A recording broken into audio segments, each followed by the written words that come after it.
Sidang pra-peradilan Roy Suryo di Pengadilan Negeri Jakarta Selatan pada Rabu 1 Juli 2026 memperlihatkan momen penting.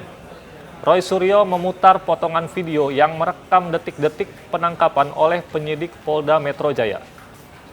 Video tersebut diajukan sebagai alat bukti untuk mendukung dalil bahwa proses penangkapan tidak sesuai prosedur.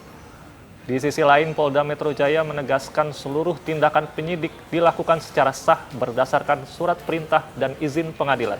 Sidang pra-peradilan memasuki agenda pembuktian dengan menghadirkan 3 saksi dari kubu Roy Suryo. Salah satunya adalah sopir pribadi Roy, M. Hoiri, yang mengaku menyaksikan langsung proses penangkapan pada 19 Juni 2026. Di hadapan Hakim Tunggal Iketut Darpawan, Hoiri menceritakan kronologi ketika sejumlah orang yang mengaku sebagai polisi datang ke rumah Roy Suryo.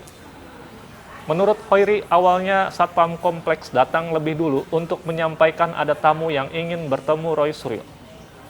Namun situasi berubah ketika sejumlah orang yang mengaku sebagai polisi meminta gerbang rumah segera dibuka. Hoiri bersaksi dirinya sempat meminta izin kepada Roy Suryo terlebih dahulu.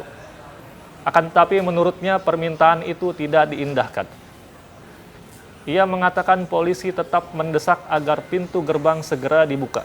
Dalam video tersebut terlihat sejumlah polisi di rumah Roy Suryo. Aparat disebut masuk hingga ke kamar yang saat itu ditempati istri Roy Suryo. Menurut kesaksian Hoiri, saat itu Roy Suryo belum mengetahui ada petugas yang sudah masuk ke kamar tersebut. Hoiri juga mengaku mendengar Roy Suryo meminta waktu untuk mengganti sepatu sebelum dibawa petugas. Namun menurutnya kesempatan tersebut tidak diberikan dan Roy langsung dibawa turun oleh polisi. Saksi menyebut petugas meminta agar kuasa hukum Roy mendatangi kantor polisi. Sementara itu, Roy Suryo menyatakan para saksi yang dihadirkan merupakan orang-orang yang menyaksikan langsung proses penangkapan. Menurut Roy, mereka dapat menjelaskan bagaimana petugas memaksa membuka gerbang rumah hingga masuk ke dalam kamar. Roy menyatakan proses penangkapannya tidak memenuhi prosedur, antara lain karena menurutnya tidak ada keterlibatan ketua RT maupun ketua RW setempat.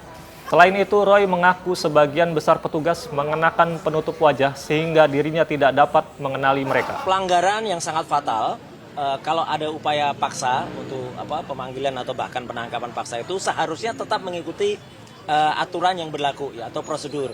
Misalnya apa? Diketahui oleh RT RW setempat. Ini sama sekali nggak ada.